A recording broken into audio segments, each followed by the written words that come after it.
আসলে বাংলাদেশে যে হিন্দু ভাইরা শান্তিতে আছে, বাংলাদেশের হিন্দু ভাইরা সুরক্ষিত।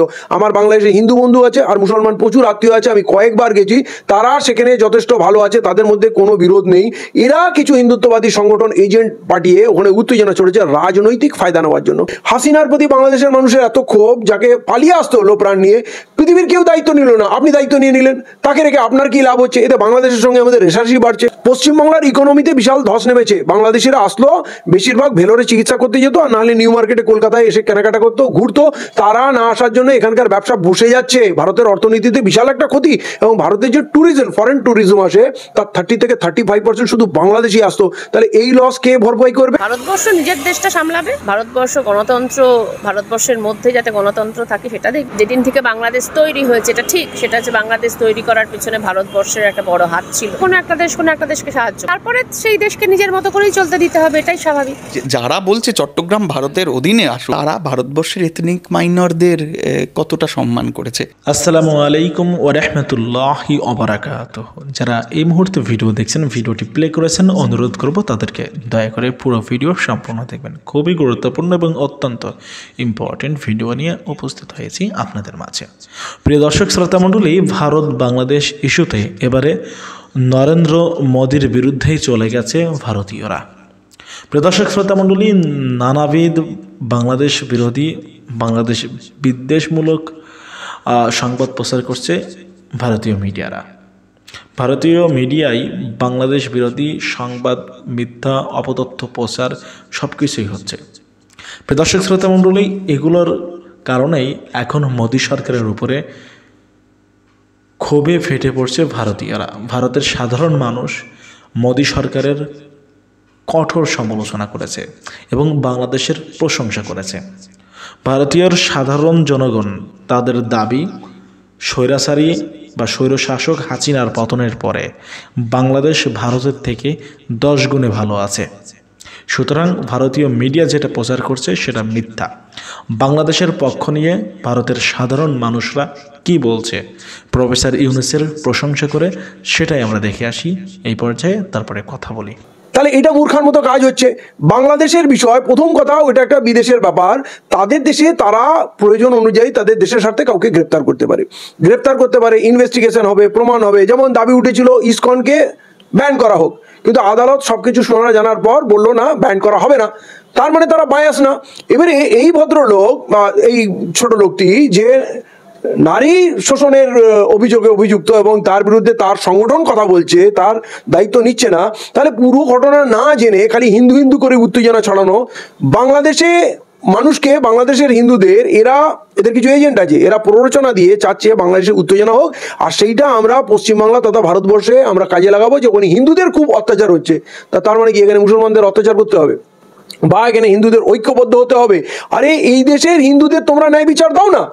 আমার মণিপুরের বোনেদের, আমার মণিপুরের শিশুদের জীবন সুরক্ষিত না, তাদের হত্যা করা হচ্ছে, তাদের মন্দির গির্জা ভাঙচুর হচ্ছে। এই এতদিনে যে দাঙ্গা হচ্ছে মণিপুরে, একদিকে হিন্দু আদিবাসী আর একদিকে খ্রিস্টান আদিবাসী, এই তো এদের সত্তা তো এরা ভারতীয়। তাহলে এই 1 বছরের উপরে হত্যালীলা চলছে, সেখানে বিজেপির, নরেন্দ্র মোদীর কোনো আগ্রহ নেই।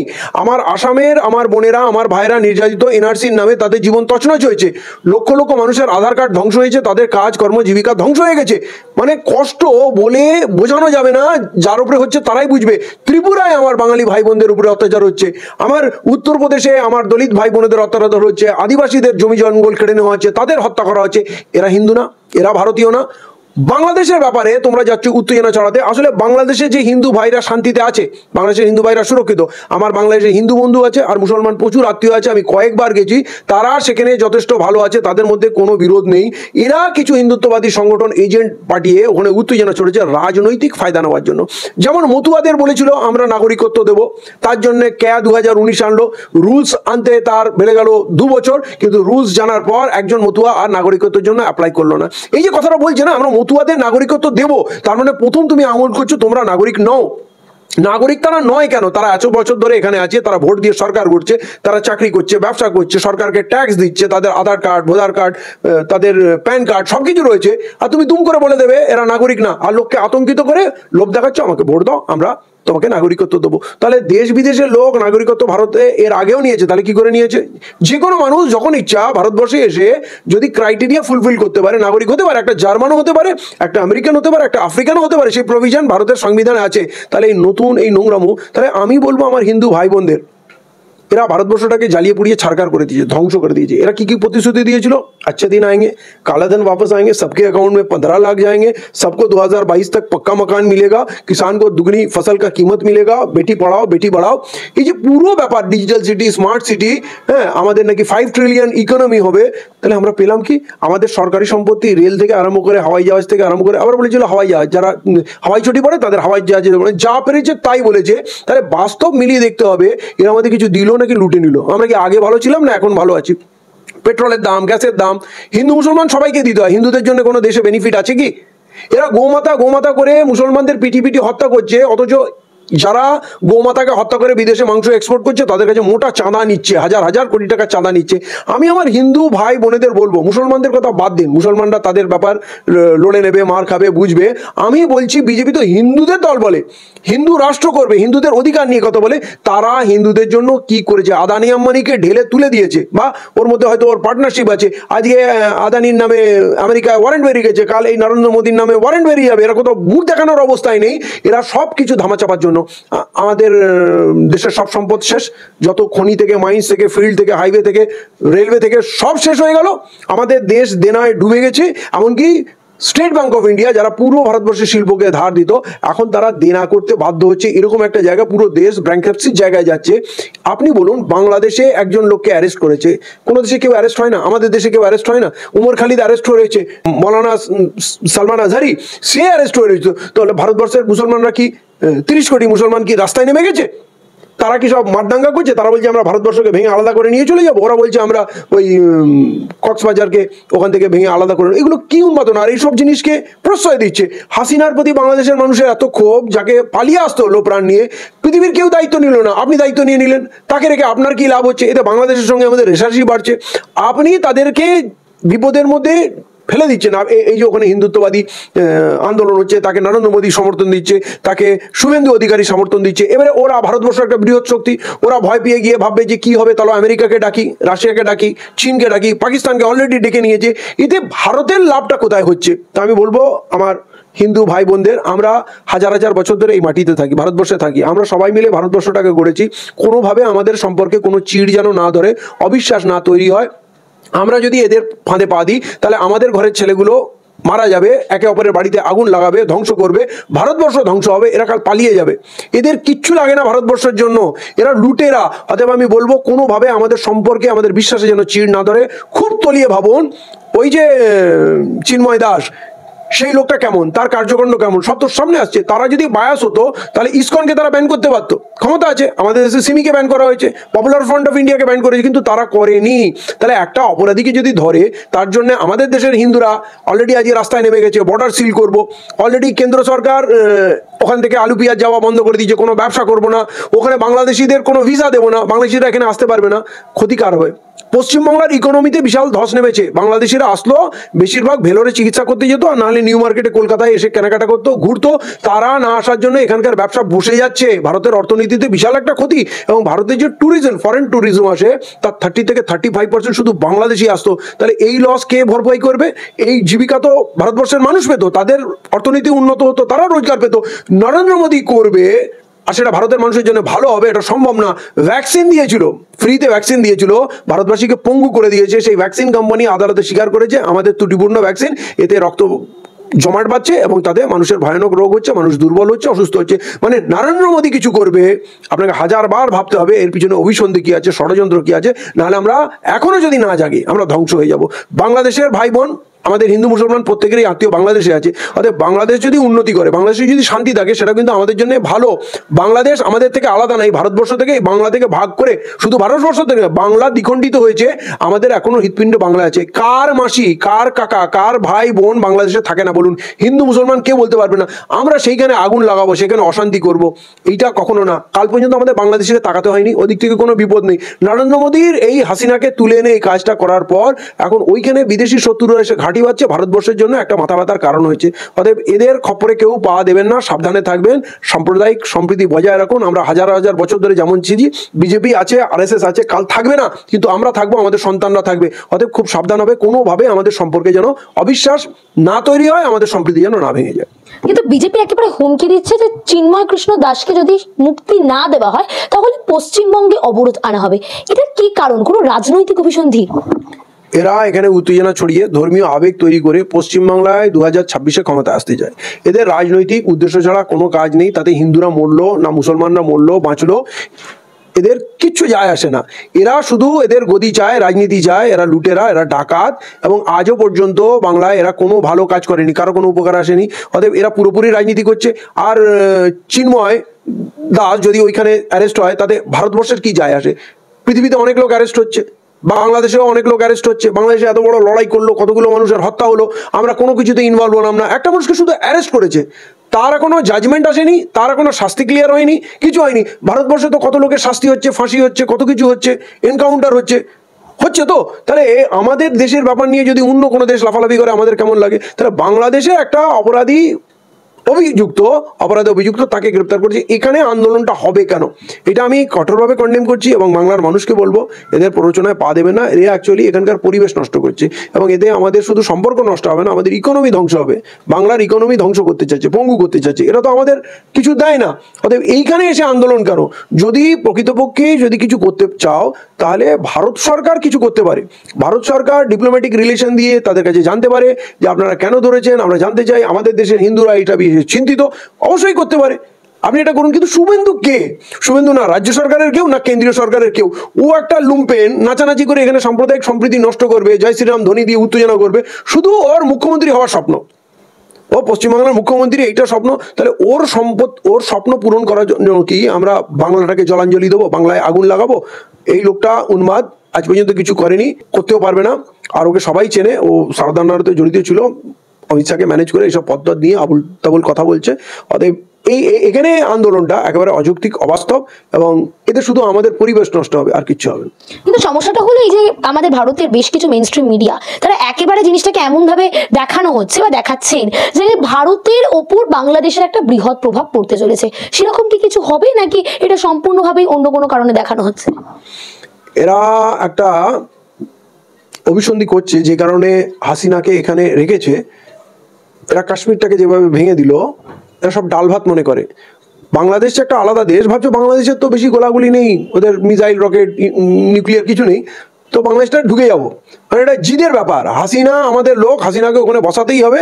ওই যেভাবে ওই তামিলনাড়ুর সরকার পাল্টে দেয়, হরিয়ানার সরকার পাল্টে দিলাম, গোয়ার সরকার কিনে নিলাম, এই পশ্চিমবাংলার প্রেসিডেন্ট রুল করে দিলাম, এ তো সব অশিক্ষিত মাল। এরা ভাবছে যে আমরা বাংলাদেশে ঢুকে যাবো, কক্সবাজারটা নিয়ে নেবো, ওইখান থেকে আমরা সমুদ্রপথে ডাইরেক্ট অ্যাক্সেস পেয়ে যাবো নর্থ ইস্টের, এসব স্বপ্ন দেখছে। এবং এই কারণেই ওখানকার উত্তেজনা তৈরি করছে, তোমরা ওখানে গন্ডগোল পাঠাও, আমরা সুযোগ বুঝে। যেমন ওই রাশিয়া ইউক্রেনে ঢুকে গেল, এরা নিজেকে সুপার পাওয়ার মনে করে, ভাবছে বাংলাদেশে চলে যাবে। কিন্তু এই যে পরিণতি হবে, ওখানে রাশিয়া আসবে, চায়না আসবে, আমেরিকা আসবে, পাকিস্তান আসবে।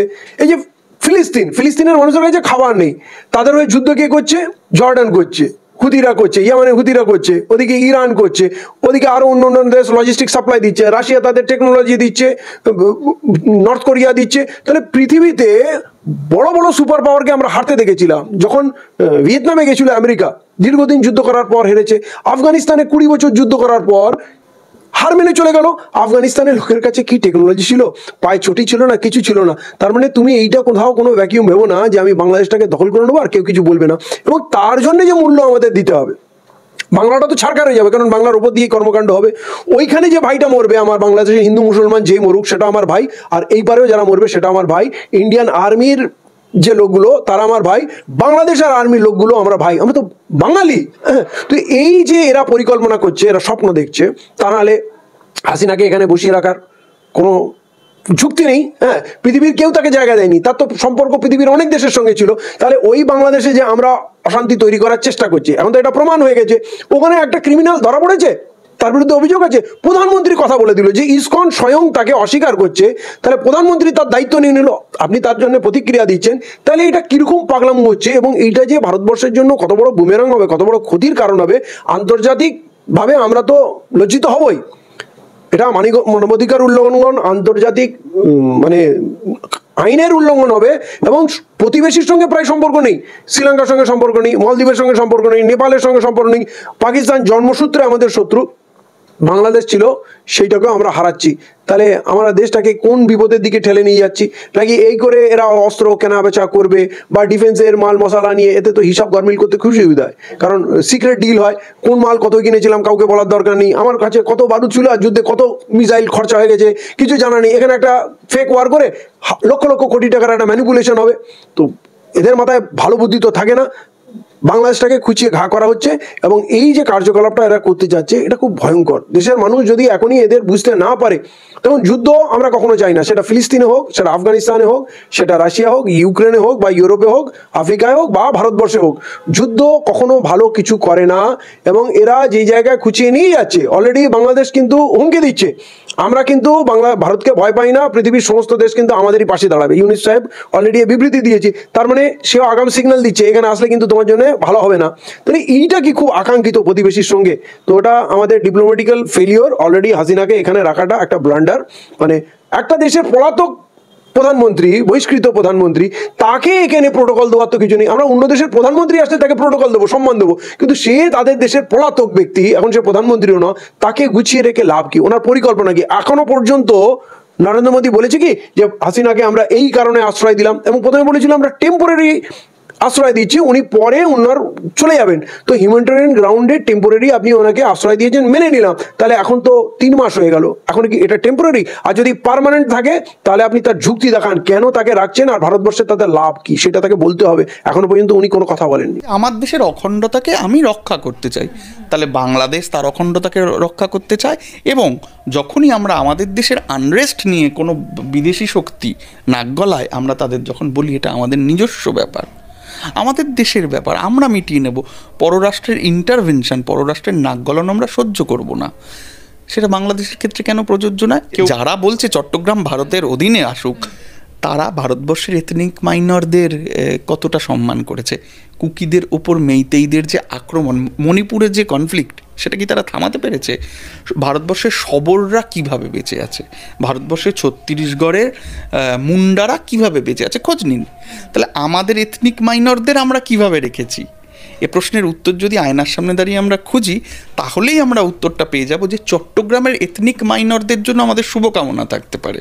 যে কারণে কাশ্মীর নিয়ে কেউ দাবি করলে আমরা আটকে দেব, তেমনি বাংলাদেশের প্রত্যেকটা মানুষের অধিকার রয়েছে তাদের ম্যাপ বদলে দেওয়ার দাবি কেউ করলে সেটাকে আটকে দেওয়ার, সেটা নিয়ে প্রশ্ন করার।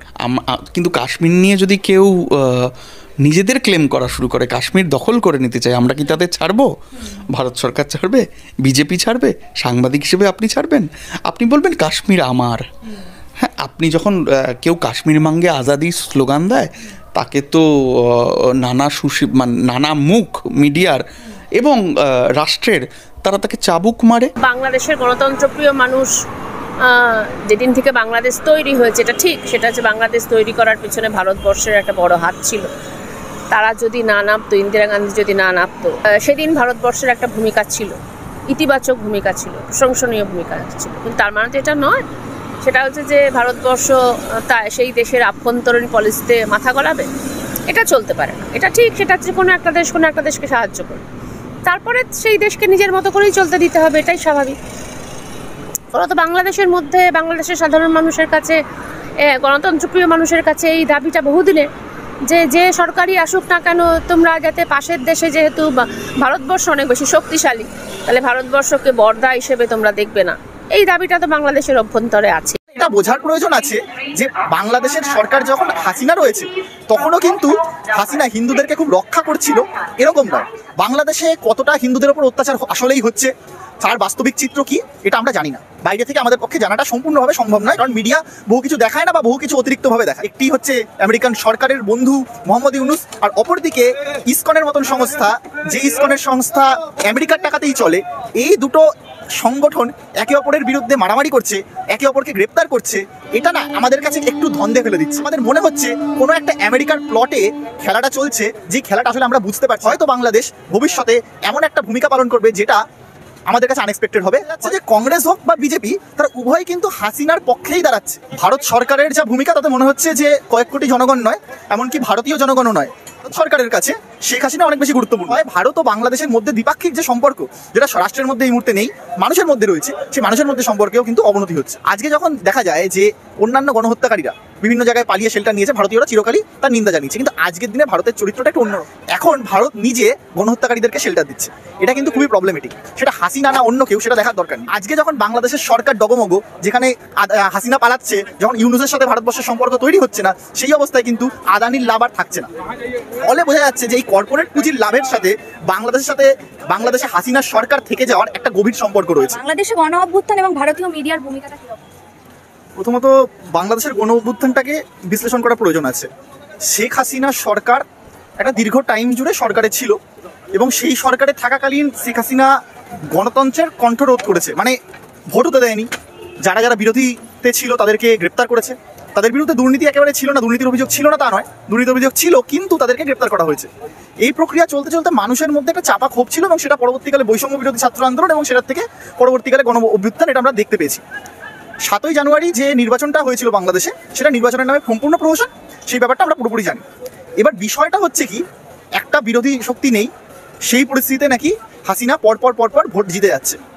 এই পরিস্থিতিতে যখন হাসিনা ভারতবর্ষে পালিয়ে এলো, যখন ওখানকার সরকার পতন হলো এবং দেখা গেল যে মোহাম্মদ ইউনূস অন্তর্বর্তীকালীন একটি সরকার গঠন করছে, সেই পরিস্থিতিতে দেখা যাচ্ছে এই হাসিনার আওয়ামী লীগ, যারা নাকি বিরোধী পার্টি খুঁজে পাচ্ছিল না, সেই পার্টিটাই এখন আর খুঁজে পাওয়া যাচ্ছে না।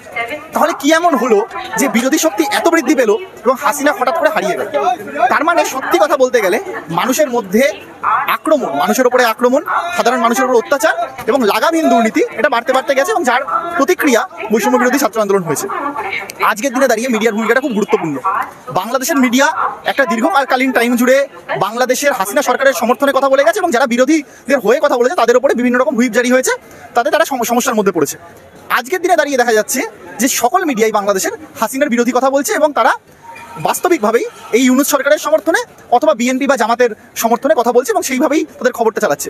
এবং অপরদিকে ভারতবর্ষের যে সকল মিডিয়া আছে, এবং বিশেষত বাংলার মতন মিডিয়া, যারা পরিকল্পিতভাবে এমন কিছু খবর ছড়াচ্ছে যেটা বেসিক্যালি বাংলাদেশের সরকার শুধু নয়, বাংলাদেশের মানুষ বিদ্বেষী খবর। আগের দিন দেখলাম যে ময়ূক রঞ্জন বলছে চট্টগ্রাম ভারতের অংশ হবে, এরকম ধরনের খবর, যে খবরগুলোর কোনো আগামাথা নেই, যে খবরগুলো এমনি তারা হাওয়ায় ভাসিয়ে দিচ্ছে এবং মানুষের মধ্যে একটা উত্তেজনা সৃষ্টি করছে। এবং বাংলাদেশের সাধারণ মানুষ যারা ভারতের মিডিয়াটা দেখে, যারা ভারতের মিডিয়াকে ফলো করে, তারা ধারণা করছে যে ভারতের মানুষও নাকি এরকম ধরনেরই ধারণা রাখতে পারে। এতে যেটা হয়, ভারত ও বাংলাদেশের মধ্যে দ্বিপাক্ষিক যে সম্পর্ক, যেটা রাষ্ট্রের মধ্যে এই মুহূর্তে নেই, মানুষের মধ্যে রয়েছে, সেই মানুষের মধ্যে সম্পর্কেও কিন্তু অবনতি হচ্ছে। শেখ হাসিনা নাকি বাংলাদেশের কয়েক কোটি জনগণ, কোনটা বেশি গুরুত্বপূর্ণ, নরেন্দ্র মোদী বা ভারত সরকারের কাছে? ভারত সরকারের যা ভূমিকা তাতে মনে হচ্ছে যে কয়েক কোটি জনগণ নয়, এমনকি ভারতীয় জনগণও নয়, মানে বাংলাদেশের কাছে, ভারত সরকারের কাছে শেখ হাসিনা অনেক বেশি গুরুত্বপূর্ণ। শুধুমাত্র আমাদের এখানকার নরেন্দ্র মোদী সরকারের কাছে নয়, উল্লেখযোগ্যভাবে কংগ্রেসের ভূমিকাও কিন্তু শেখ হাসিনার পক্ষেই। তারা চিরকাল মুজিবের পক্ষে দাঁড়িয়েছে। আজকে দেখা যাচ্ছে যখন শেখ হাসিনা ভারতবর্ষে পালিয়ে এলো, তখন দেখা যাচ্ছে যে আমাদের এখানকার প্রণব মুখার্জি, যিনি প্রাক্তন রাষ্ট্রপতি এবং প্রাক্তন প্রবাদপ্রতিম কংগ্রেস নেতা, তার কন্যা টুইট করছে যে Sheikh Hasina aunty we are with you, এরকম টাইপের একটা টুইট। ফলে বোঝা যাচ্ছে যে কংগ্রেস হোক বা বিজেপি, তারা উভয় কিন্তু হাসিনার পক্ষেই দাঁড়াচ্ছে।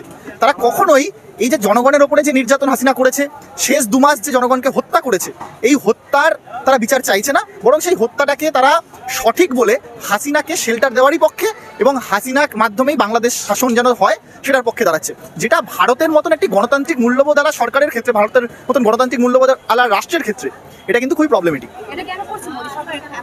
নিশ্চয়ই অর্থনৈতিক কিছু বিষয় আছে, যেরকম একটা খুব ছোট জিনিস উল্লেখ করা দরকার, যে আদানি অস্ট্রেলিয়া থেকে কয়লা তুললো, সেই কয়লা এলো ভারতবর্ষের গোড্ডাতে সেই কয়লা পরিশোধিত হলো, সেখান থেকে তাপবিদ্যুৎ হলো। সেই তাপবিদ্যুৎটা ভারতবর্ষের মাটির মধ্যে দিয়ে, আমাদের মালদার আমবাগানের মধ্যে দিয়ে, মুর্শিদাবাদের আমবাগানের মধ্যে দিয়ে সেই তাপবিদ্যুৎ গেল কোথায় না বাংলাদেশে।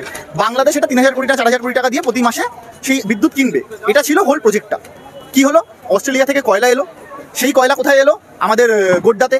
সেই গোড্ডাতে দূষণ হলো, সেখানে তাপবিদ্যুৎ তৈরি হলো। তাপবিদ্যুৎটা আমাদের ভারতবর্ষের মালদার কৃষকদের জমি, আমাদের মুর্শিদাবাদের কৃষকদের জমি ফারাক্কার ওপর দিয়ে সেই তাপবিদ্যুতের তার গেল, আমাদের জমি দখল হলো। সেই জমি গিয়ে ওখানে গিয়ে তারটা পৌঁছালো, তারটা গিয়ে পৌঁছে ওখানে বিদ্যুৎ দিল, এবং সেখান থেকে বাংলাদেশের মানুষ সেই টাকাটা কাকে দেবে না আদানিকে। এটা ছিল প্রজেক্ট। তার মানে আদানির লাভ হবে, সেখানে বাংলাদেশের মানুষ বিদ্যুৎ পাবে, ভারতীয় মানুষ কিছু পাবে না।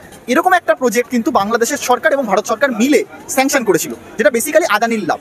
আজকে যখন বাংলাদেশের সরকার ডগমগো, যেখানে হাসিনা পালাচ্ছে, যখন ইউনুসের সাথে ভারতবর্ষের সম্পর্ক তৈরি হচ্ছে না, সেই অবস্থায় কিন্তু আদানির লাভ আর থাকছে না। ফলে বোঝা যাচ্ছে যে এই কর্পোরেট পুঁজির লাভের সাথে বাংলাদেশে হাসিনার সরকার থেকে যাওয়ার একটা গভীর সম্পর্ক রয়েছে। বর্তমান পরিস্থিতিতে দেখা যাচ্ছে বাংলাদেশে ক্রমাগত ভারত বিরোধিতা বাড়ছে, এটা কেন? ভারত বিরোধিতা বাড়ার পিছনে দু রকমের কারণ আছে। প্রথমত একটা জিনিস বোঝার প্রয়োজন আছে যে বাংলাদেশে যে সরকারে ছিল এতকাল ধরে তার সাথে ভারতের অত্যন্ত সুসম্পর্ক আছে, এবং সেই সুসম্পর্কটা আজকের দিনে দাঁড়িয়ে যে পরিস্থিতি দেখালো, যে পরিণতি দেখালো, তাতে দেখা যাচ্ছে যে ভারতবর্ষের মানুষের প্রতি বাংলাদেশের আক্রোশ তৈরি হচ্ছে, ভারতবর্ষের রাষ্ট্রের প্রতি আক্রোশ তৈরি হচ্ছে। কারণটা কি? যে গণহত্যাকারী তাকে তুমি এতকাল সমর্থন করেছো কেন, তাকে তুমি শেল্টার দিয়েছো কেন? আরেকটা পয়েন্ট আছে, ওখানেই বাংলাদেশেই একটি পাকিস্তানপন্থী গ্রুপ রয়েছে, যে গ্রুপটা তারা মনে করতো যে ভারত নয়, পাকিস্তান আমাদের বন্ধু রাষ্ট্র হওয়া উচিত, এবং তাদেরও একটি রাজনীতি যেটা আস্তে আস্তে চ্যাম্পিয়ন হওয়ার দিকে এগোচ্ছে মনে হচ্ছে, তাদেরও একটি পলিটিক্স আছে। কিন্তু সেখানে ভারতবর্ষের মিডিয়ার যে ভূমিকা পালন করা উচিত ছিল, ভারতবর্ষের মিডিয়ার বাংলাদেশের মানুষের কাছে যে বার্তা পৌঁছে দেওয়ার দরকার ছিল, যেটা পৌঁছালো না, তারা উল্টে কি করলো? ভারতবর্ষের মিডিয়া উল্টে যাতে ভারত বিদ্বেষ তৈরি হয় সেটাই বেশি করে পালন করলো, এবং আজকে ভারতের সরকারের ভূমিকাও তাই, ভারতবর্ষের মিডিয়ার ভূমিকাও তাই, এবং ওখানকার সাধারণ মানুষ বেসিক্যালি ভুগছে, আমাদের দেশের মানুষ সাধারণ বেসিক্যালি ভুগছে। ভারতের সংখ্যালঘুরা অত্যাচারিত প্রতি মুহূর্তে নির্যাতনের শিকার হচ্ছে মুসলিম সমাজের একটা অংশ, মুসলিমদের বিরুদ্ধে ঘৃণ্য বক্তব্য দেওয়া হয়, এবং সেই খবরগুলো ভারতীয় মিডিয়াতে কিন্তু সেই অর্থে প্রচার হয়। ভারতীয় মিডিয়া প্রচার হয় না। আগে বাংলাদেশের একটা ইস্যু বলে নেওয়াটা খুব প্রয়োজন। সেটা হচ্ছে শেখ হাসিনার টাইমে 2013 সাল থেকে এখন পর্যন্ত 9 বছরের একটা ক্যালকুলেশন করা হয়েছিল, যেখানে দেখা গেল 3,500 হিন্দু আক্রান্ত হয়েছে শেখ হাসিনার সরকারের থাকাকালীন। এই 3,500 হিন্দু আক্রান্ত, আজকে যিনি গ্রেপ্তার হয়েছেন ইসকনের একজন ধর্মপ্রচারক চিন্ময় কৃষ্ণ ঠাকুর, তিনিও নিজে স্টেটমেন্ট দিয়েছেন যে এই 9 বছরে 3,500 যে হিন্দু আক্রান্ত হয়েছে, সেই হিন্দুদের যারা আক্রমণ করেছে তারা কেউ শাস্তি পায়নি। এটা হাসিনার আমলেও পায়নি, আজকের দিনেও পাচ্ছে না। ফলে এটা বোঝার প্রয়োজন আছে যে বাংলাদেশের সরকার যখন হাসিনা রয়েছে, তখনও কিন্তু হাসিনা হিন্দুদেরকে খুব রক্ষা করছিল এরকম নয়। কিন্তু ভারতবর্ষের সংখ্যালঘু ও বাংলাদেশের সংখ্যালঘুদের মধ্যে একটা মূলগত পার্থক্য রয়েছে। সেই পার্থক্যটা কি? বাংলাদেশের সংখ্যালঘুর সংখ্যা, মানে হিন্দু সংখ্যালঘুর সংখ্যা হচ্ছে 7 থেকে 8%। এই যে 7 থেকে 8% দেখা যায় যে সরকারি চাকরিতে তারা প্রায় 30%-এর ওপরে। অপরদিকে ভারতবর্ষের সংখ্যালঘু 13 থেকে 15%। এই সংখ্যালঘুরা ভারতবর্ষে দেখা যায় যে 5%ও সরকারি চাকরি তারা দখল করে নেই। ফলে বোঝা যায় যে একটা অর্থনৈতিক বৈষম্য ভারত ও বাংলাদেশের সংখ্যালঘুদের মধ্যে রয়েছে, এবং এই বাস্তবতাটা কিন্তু আমাদের স্বীকার করতে হবে ভারত ও বাংলাদেশের ক্ষেত্রে। এবার আসি ভারতবর্ষের কথায়। ভারতবর্ষের মিডিয়া হিন্দুত্ববাদী মিডিয়া, আমাদের এখানকার মিডিয়া চাড্ডি মিডিয়া, যাদেরকে গদি মিডিয়া বলি, এই গদি মিডিয়ার যা ভূমিকা সেটা নিয়ে আমাদের এই মুহূর্তে মনে হয় না বলার কিছু আছে। এরা কিন্তু ওপেনলি নগ্নভাবে হিন্দুত্বের প্রচারই করে। এরা সকালবেলা জ্যোতিষের কার্যক্রম চালায়, যে জ্যোতিষের কোন রাশি কি আছে না আছে এইগুলো ব্যাখ্যা করতে থাকে। দুপুরবেলা দেখা যাবে যে কোনো একটি মুসলিমের নামে একটা বাজে খবর ছড়িয়ে দেয়। সাধারণ হিন্দুদের ঘরে, সাধারণ গৃহবধূ হিন্দু যারা বাইরে বেরোচ্ছে না, যারা ঘরে থাকছে, যারা সারাদিন টিভি দেখছে, তাদের মধ্যে একটা চাপা উত্তেজনা সৃষ্টির চেষ্টা চলছে। এবং এতে যেটা হয়, সাধারণ হিন্দু মুসলিমের যে সুসম্পর্ক এতকাল ছিল তা ভাঙন হয়, এবং আসল যে সমস্যা, সেই সমস্যা থেকে আমরা দূরে চলে যাই।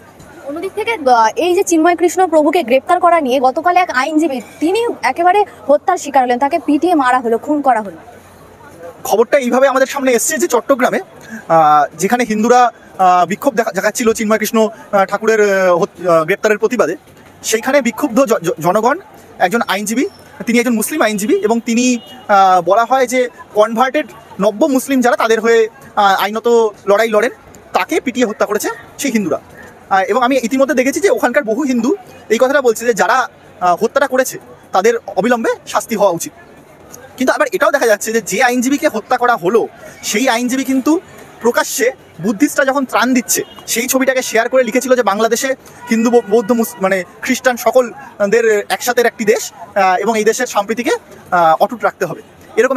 সম্মানিত বন্ধুগণ, দর্শক শ্রোতা মণ্ডলী, আপনারা দেখতে পারলেন ভারতের মানুষ মোদী সরকারের কঠোর সমালোচনা করছে, এবং বাংলাদেশের প্রধান উপদেষ্টা বর্তমান সময়ে সকলের চোখের মনি যিনি ডক্টর মোহাম্মদ ইউনূসের প্রশংসা করছে। তারা ভারতীয় সাধারণ জনগণ, তারা বাংলাদেশের বিষয়গুলো পর্যবেক্ষণ করছে, এবং তারা বুঝতে পারছে বিজেপি সরকার, নরেন্দ্র মোদীর সরকার ক্ষমতায় আছে, এই জন্য বাংলাদেশকে মিথ্যাভাবে ভুলভাবে উপস্থাপন করা হচ্ছে ভারতে।